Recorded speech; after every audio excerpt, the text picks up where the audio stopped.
Hello and welcome back to the channel. Starting our journey through Poland, we first visited Bydgoszcz, a beautiful city surrounded by canals, and little known to the international tourist. Later, we traveled to Torun, which has one of the most beautiful medieval old towns in the country, and is also famous because Nicholas Copernicus was born here. And if you like our video, do not forget to like it, subscribe and activate notifications so that you know when we upload a new video.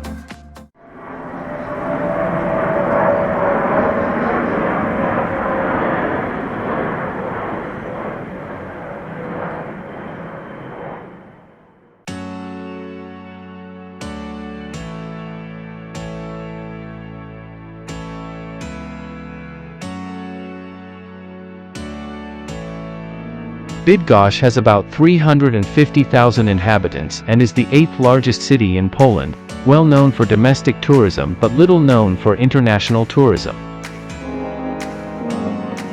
We began our visit by crossing one of the bridges that lead to the so-called Island of the Mills, an island that is the green heart of the city, with parks, paths lined with old trees, and where we found beautiful gardens, picturesque bridges, and restored old mills, a place like an oasis for strolling along its trails or relaxing by the river.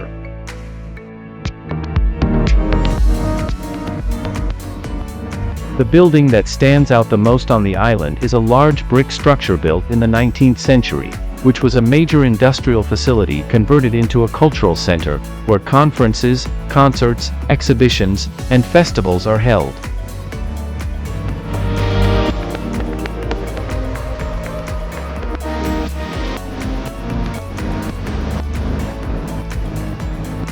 Strolling through the canals of the island, we enjoyed the so-called Venice of Bydgoszcz, named for its canals, surrounded by picturesque blocks of old houses.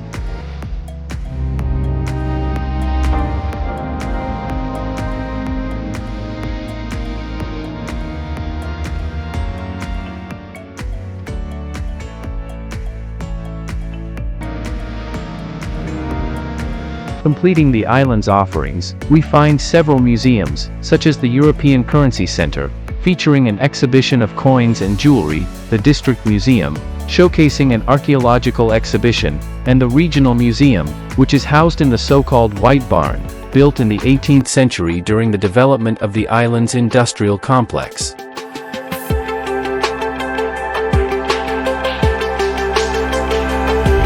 Crossing a bridge, we left the Island of the Mills and entered the historic center of Bydgoszcz, arriving at the Old Market Square. In this large square, surrounded by restaurants of all kinds, we find the Town Hall building, constructed in Baroque style in the 17th century, which initially served as a Jesuit school. In the square, we also find the public library, in front of which there is a curious statue of some children playing with a goose, and at one end of the square, we find the so-called Monument to the Struggle and Martyrdom, a large statue about 7.5 meters tall, which represents the fight of the city's inhabitants against the genocide they suffered during World War II.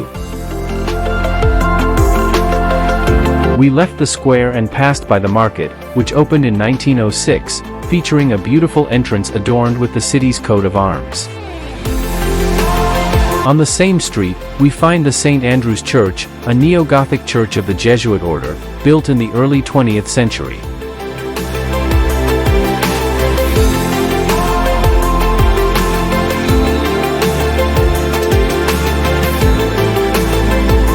We continue strolling through this beautiful city, enjoying the afternoon and the numerous and peculiar brick buildings, which further highlight the reddish hue of the sunset, and we arrive at the Bydgoszcz Canal, a waterway that has been essential in the economic development of the city.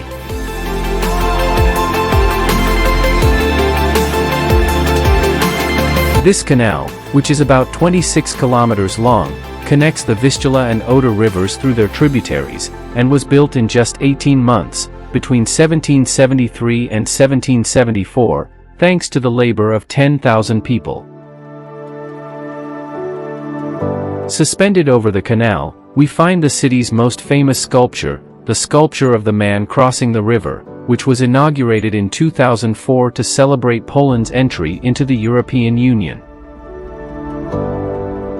On the shore, in front of the statue, we found 3 beautiful barns dating back to the 18th and 19th centuries, which are the most representative image of the city. While walking along the shore, we came across a statue of St. John of Nepomuk. Next to the statue, we find the cathedral, built between 1466 and 1502, and although the exterior facade of this small cathedral is not very impressive, it is worth visiting its colorful interior. Next to the cathedral, we concluded our visit to this beautiful city, little known to foreign tourists, and that you should definitely visit if you travel to Poland.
Torun has approximately 170,000 inhabitants and was founded in the 13th century by the Teutonic Knights. Fortunately, it did not have to be rebuilt after World War II, as happened to Gdansk or Warsaw, allowing it to enjoy an intact medieval old town, considered one of the most beautiful in Poland. In Torun, there is the Nicholas Copernicus University, and we began the visit next to one of the university's buildings, the Collegium Maximum, built in the 19th century after part of the walls were demolished, and inside which we found the University Museum. We continue our visit along the city walls, built in the 13th century and expanded until the 15th century, initially stretching 4 kilometers, featuring 54 towers, 11 gates, and 2 barbicans. One of the towers is the Leaning Tower, which stands 15 meters tall and has a greater tilt than the Leaning Tower of Pisa, having served as a women's prison for a time.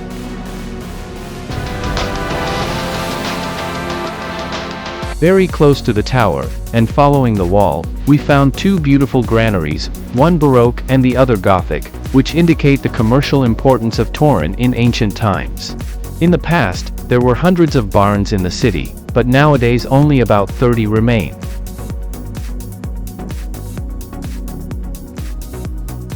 We continue exploring the wall where 9 towers and 3 gates have survived. The Bridge Gate, which led to a wooden bridge crossing the Vistula River, the Sailor's Gate, and the Monastery Gate, located not far from the Leaning Tower and the granaries.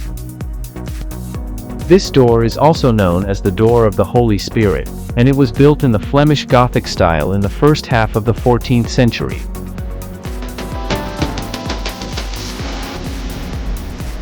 Following the wall, we arrived at the Dovecot Tower, named so for the pigeon lofts that were on its upper part in the 19th century, used by the army for messenger pigeons.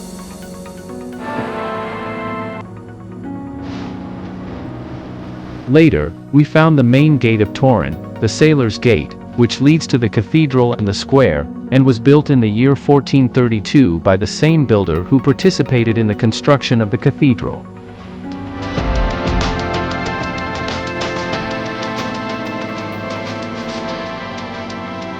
We headed towards the center, but as is our custom, before reaching the square, we got a little lost in the streets of Torun, discovering the Gingerbread Museum on one of the streets.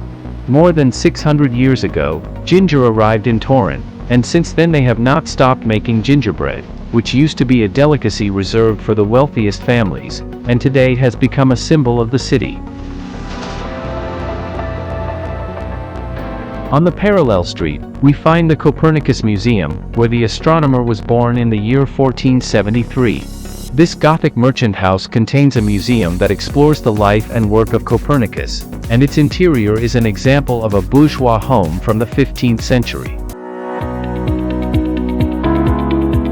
We return to the Sailor's Gate and head towards the center, finding the Gothic Cathedral of St. John, a Gothic church that has been a cathedral since 1992 thanks to John Paul II.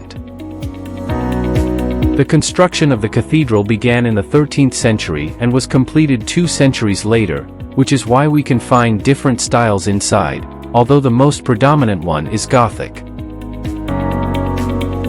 Here is the medieval baptismal font from the 13th century, where Copernicus was baptized in 1473. In the 52-meter-tall tower, which can be climbed, we find a large bell called the Tuba Dei or Trumpet of God, weighing 7.5 tons. To raise it to the top of the tower, they had to build a 1-kilometer-long ramp above the rooftops of the houses, with it being pulled by oxen to its destination. From the cathedral, we quickly arrived at the Old Town Market Square, where we found important buildings such as the Old Town Hall, the Post Office Building, and the Church of the Holy Spirit. Here we also find a statue dedicated to Nicholas Copernicus, erected in 1853, which today is one of the most representative and photographed spots in the city. We can climb the tower of the Old Town Hall, whose tickets are purchased in its inner courtyard, where the Torun District Museum is also located, featuring various collections of crafts, Gothic art, and period objects. After buying the tickets, we began the climb up the tower, which stands 40 meters tall, and where we would have to conquer 200 steps. However, the views it offers of Torun make the effort worthwhile.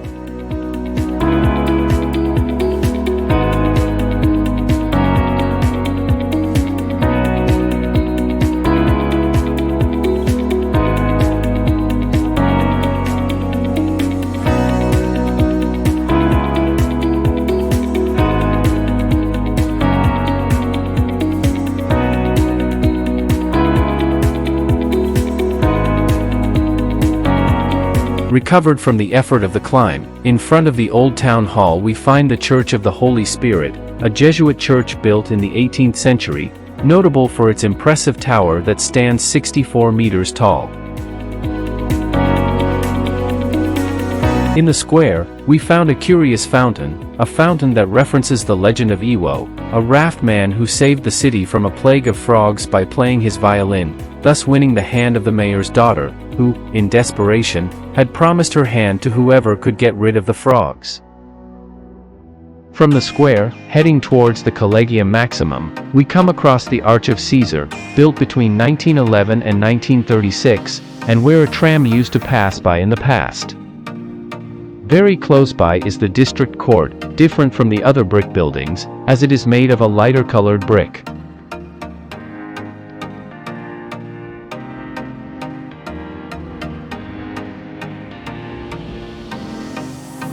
In front of the tribunal, we find the impressive Church of the Assumption of the Virgin, also known as the Church of the Virgin Mary, whose first construction took place in 1239, and the Gothic building known today was built in the 14th century.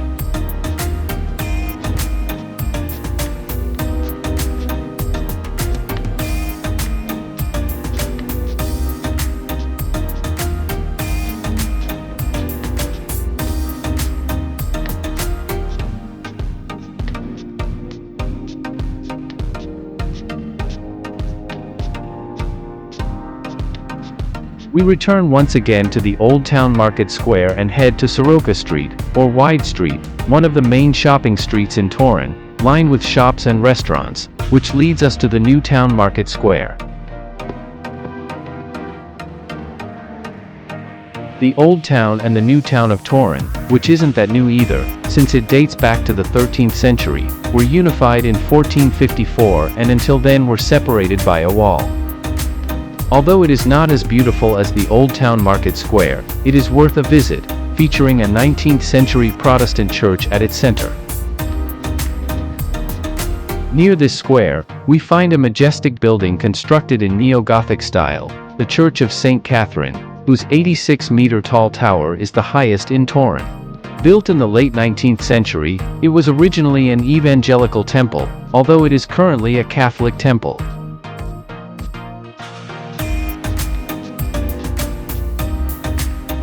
Returning inward, we find the impressive Church of St. James, regarded as the most beautiful in Torun, which was built in Gothic style in the first half of the 14th century and was elevated to the status of a sanctuary in 2021.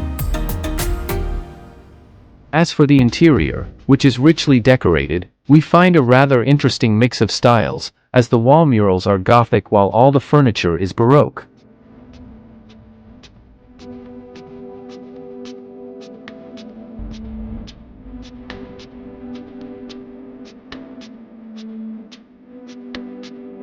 We are about to finish our visit to Torun at the castle, but before that, we came across a curious building shaped like a wardrobe, which turned out to be an original puppet theater.